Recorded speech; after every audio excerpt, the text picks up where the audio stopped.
Shalom, Bapak Ibu, Saudara yang terkasih dalam Tuhan. Pagi hari ini kita akan merenungkan bersama kebenaran firman Tuhan dari Yesaya pasal 16. Masih kelanjutan tentang hukuman Tuhan bagi Moab. Kita akan membaca bersama-sama, mari ya, buka Alkitabnya, baik Bapak Ibu yang ada di rumah dan juga yang ada di gereja ya. Sekarang saya akan membaca ayat yang pertama, Bapak Ibu Saudara membaca ayat yang kedua. Yesaya pasal 16. Mereka mengirim anak domba kepada pemerintah negeri dari Sela melalui padang gurun ke gunung Putri Sion. Seperti burung yang lari terbang dan isi sarang yang diusir, demikianlah anak-anak perempuan Moab di tempat-tempat penyeberangan sungai. Berilah nasihat, pertahankanlah hak, jadilah naungan yang teduh di waktu rembang tengah hari.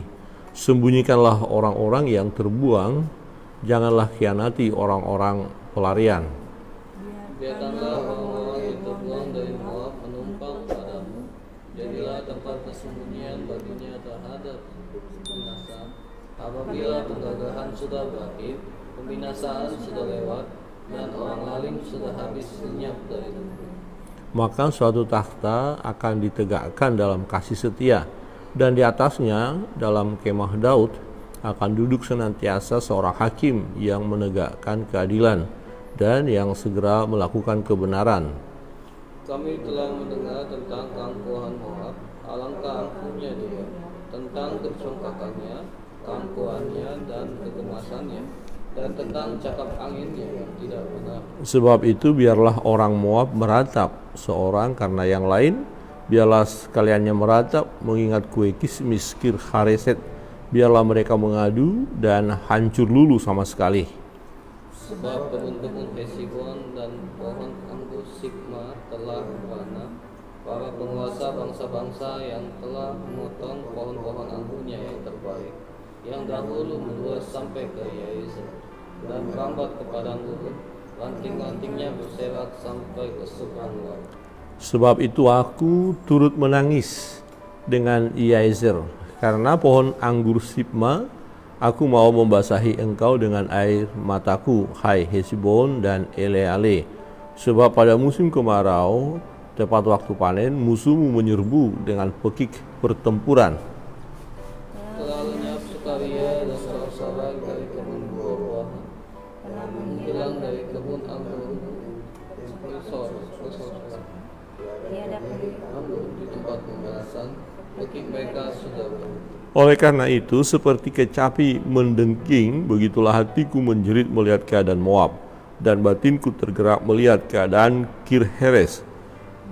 Dan sekalipun Moab pergi beribadah dan bersusah payah di atas bukit pengorbanan, dan masuk ke tempat kudusnya untuk berdoa, ia tidak akan mencapai apa. Itulah firman yang diucapkan Tuhan tentang Moab pada waktu yang lalu bersama-sama. Maka sekarang Tuhan berfirman, dalam 3 tahun menurut masa kerajaan prajurit upahan, maka kemuliaan Moab serta dengan keramaiannya yang besar akan menjadi kehinaan, dan orang yang tertinggal akan sangat sedikit dan tidak ada berkuasa. Amin. Bapak Ibu Saudara yang terkasih dalam Tuhan, dalam bagian ini kita melihat sangat menyolok sekali ya, muncul kenapa Moab mendapatkan hukuman sedemikian, bahkan ketika mereka berusaha untuk beribadah ya ke bukit pengorbanan mereka, ya mereka tidak mencapai apa-apa. Jadi ini gambaran ya, ada orang-orang yang menurut keyakinannya ya mereka berusaha ya berdoa sedemikian untuk luput dari hukuman itu ya, tetapi tidak mampu, sesembahannya tidak akan mampu berbuat apa-apa. Karena apa? Kemarin kita sudah melihat ini hukuman dari Tuhan. Ya, Tuhan Allah alam semesta. Jadi apapun yang dilakukan oleh seseorang ya dengan penyembahannya kepada Allah mereka ya, seperti Moab pergi ke tempat kudusnya untuk berdoa sesembahan mereka ya, ke bukit-bukit pengorbanan, tidak akan mendapatkan apa-apa, karena memang Tuhan sudah berfirman bahwa Moab itu akan dilenyapkan mereka.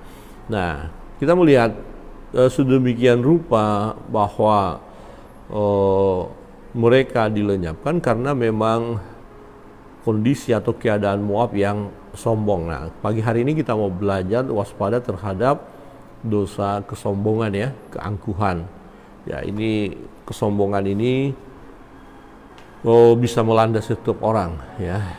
Sombong, angkuh ya, terlebih karena memiliki kelebihan. Ya, orang-orang yang mempunyai kelebihan yang dipercayakan Tuhan dimilikinya harus waspada ya, jangan terjebak kepada kesombongan. Di ayat 6, kami telah mendengar tentang keangkuhan Moab, alangkah angkuhnya dia, tentang kecongkakannya, keangkuhannya dan kegemasannya, dan tentang cakap anginnya yang tidak benar. Sebab itu ya, biarlah Moab merata. Sebab itu, jadi akibat daripada kecongkakan, kesombongannya, ya maka dia kena hukum. Ya, sebab itu biarlah Moab meratap. Meratap karena ada malapetaka yang mereka alami, ada penderitaan, ada kesusahan. Jadi orang-orang yang sombong tinggal menunggu waktu, ya, tinggal menunggu waktu dia akan mengalami kesengsaraan, ya, mengalami penderitaan yang merupakan bentuk disiplin daripada Tuhan. Ya, jadi kita harus menghindar dari kesombongan. Tetapi jujur Bapak Ibu Saudara yang terkasih dalam Tuhan, di dalam diri manusia yang sudah jatuh ke dalam dosa ini, kesombongan itu ada. Semua kita, semua manusia, ya, sifat sombong, angkuh, ya, congkak itu ada, ya. Nah, hanya persoalannya apakah kita mau membiarkan kesombongan yang ada di dalam diri kita menguasai kita atau merajalela. Nah, di sini kita harus belajar, ya. Lawan dari kesombongan ada kerendahan hati, ya.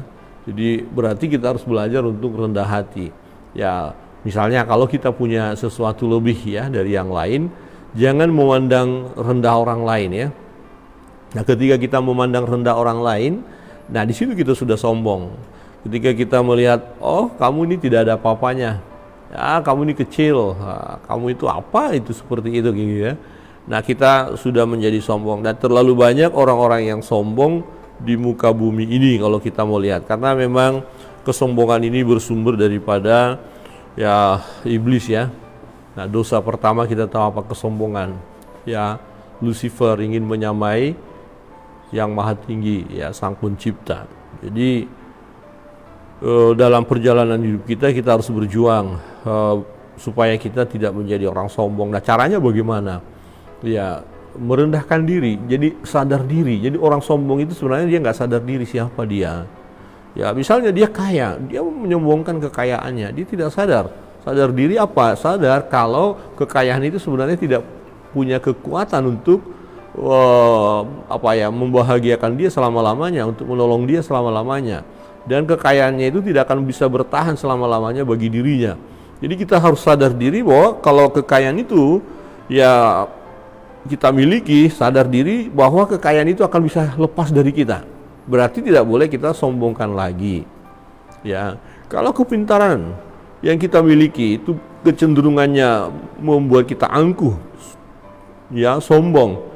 Jadi kita harus sadar diri bahwa kepintaran itu bisa hilang, ya, lenyap. Bisa otak kita itu tiba-tiba blank, ya, bisa blank. Bisa saja kita berjalan tadinya normal-normal saja nih otak ini, ya, tiba-tiba kita berjalan, kita mau ke kiri ternyata larinya ke kanan.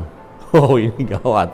Bisa saudara. Jadi kita andalkan otak kita, pikiran kita yang cemerlang itu, tiba-tiba pikiran kita blank, gelap, tidak bisa buat apa-apa. Jadi waspada, ya, jangan ada orang-orang yang pintar menjadi orang yang sombong, tetapi kecenderungan ke sana ada.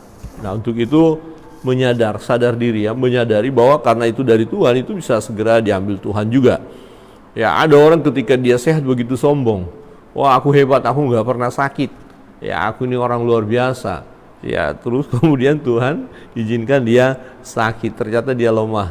Jadi sadar diri, orang-orang yang sedang kuat hari ini sadar diri ya bahwa engkau bisa ya tiba-tiba lemah tak berdaya. Ada seorang petinju, kita lihat itu ya. Dan dia begitu sombongnya karena terkenal petinju tidak terkalahkan. Nah, ketika bertanding dia anggap remeh musuh ya. Ya, lawannya dianggap remeh, kemudian waktu bertinju dia seperti apa ya, mengolok-olok temannya ya, mengolok-olok temannya, dia tidak menjaga diri, dia lepas tangan, dia tidak, mukanya tidak dijaga, dia mulai joget-joget, mulai memancing emosi lawan ya, pokoknya merendahkan sekali. Nah, ternyata yang direndahkan itu tetap tidak tergoda, tidak terpancing, dia emosinya tetap stabil dan melihat ketika ada kesempatan, ya orang itu lengah sedikit saja, kemudian dia tonjok ya, tepat sasaran dan yang sombong tadi jatuh. Ya, yang sombong jadi ditinju, ya petinju tak terkalahkan, ternyata akibat kesombongan dia jadi kalah. Jadi orang-orang yang sombong, yang tadinya tak terkalahkan, ketika dia mulai angkuh dia akan terkalahkan. Yang tak terkalahkan bisa kalah karena kesombongan. Jadi kekuatan yang kita miliki, sadarlah itu sementara, teman. Jadi apapun yang kita miliki yang membuat kita bisa menjadi sombong, angkuh, kemudian ya bicara kita dikatakan di sini cakap angin yang tidak benar, banyak ngomong ya. Bicaranya gede-gede. Wow, begini-begini. Termasuk juga waspada kita sebagai pelayan-pelayan Tuhan juga bisa terjebak kepada bicara besar. Ketika berbicara tentang pelayanan, kita telah menyombongkan diri kita bahwa kita berhasil, kita buat begini dan segala macam. Ya, mulut besar istilahnya ya. Nah, Tuhan tidak berkenan kepada orang-orang yang sombong. Nah, itu sebabnya akhirnya kita melihat Moab didisiplin, Moab dihukum. Ya. Nah, ketika Moab dihukum, ya, tak ada satu kuasa yang bisa menolong mereka. Bapak Ibu Saudara yang terkasih dalam Tuhan, adakah ya di antara kita yang terjebak kepada kesombongan? Kita waspada, ini satu peringatan. Dan kalau kita disadarkan hari ini, apa sih yang mau kita sombongkan? Ayo, apa? Semua akan segera berlalu. Ya, manusia itu seperti dikatakan seperti rumput, ya, mulai bertumbuh, berkembang, segar kelihatan, tetapi kemudian lisut, ya, dan mati. Nah, manusia itu dari tanah dan akan kembali menjadi tanah. Lantas apa yang harus kita banggakan? Apa yang harus kita sombongkan? Ya, tidak ada, sebab semua adalah pemberian daripada Allah. Berarti apapun yang kita miliki, supaya kita tidak menjadi sombong, maka kita naikkanlah syukur kita kepada Tuhan. Amin. Terima kasih Tuhan untuk berkat-berkat yang Engkau berikan kepada kami. Jadi pelajaran pada pagi hari ini, peringatan bagi kita, waspada, jangan menjadi orang yang sombong, ya. Jangan sombong, tapi biarlah kita menjadi pribadi-pribadi yang rendah hati, ya, yang tetap menyadari diri bahwa kita ini sesungguhnya tidak ada apa-apanya. Jika kita boleh ada sebagaimana adanya saat ini, semua karena Tuhan. Tuhan yang memberi, ya, Tuhan yang mempercayakan kepada kita. Ini satu kepercayaan, ya. Ada istilah beberapa hari yang lalu saya mendengar seorang berkata, ini pinjaman, ya. Jadi ini kita dipinjamkan aja, apa yang saudara miliki dipinjamkan Tuhan untuk dipakai saja, ya. Jadi hak kepemilikan kita nggak ada, ya, untuk selama-lamanya kita miliki tidak ada, karena akan segera kita tinggalkan, ya. Jadi seperti lagu itu, ku tak membawa apapun juga, ya, apa saatku kembali ke surga. Nah, kita akan nyanyikan pujian ini meresponi firman Tuhan bahwa kita tidak akan membawa apa-apa kalau kita tiba waktunya dipanggil oleh Tuhan, semua kita tinggalkan, ya. Amin. Kita mari berjuang, hiduplah sesuai dengan kebenaran firman. Kita hindari, ya, kesombongan, ya, kecongkakan, omong besar, ya, omong angin ini hindari, itu tidak akan berguna. Ya, itu hanya akan menambah penderitaan atau membawa malapetaka dalam hidup kita. Kiranya Tuhan Yesus memberkati kita sekalian. Kita naikkan satu pujian, Ku tak membawa apapun juga. Setelah itu kita akan masuk dalam doa-doa kita. Apapun beban pergumulan kita, mari bawa kepada Tuhan. Dia Bapa yang baik, yang mengasihi kita dan menolong kita tepat pada waktunya.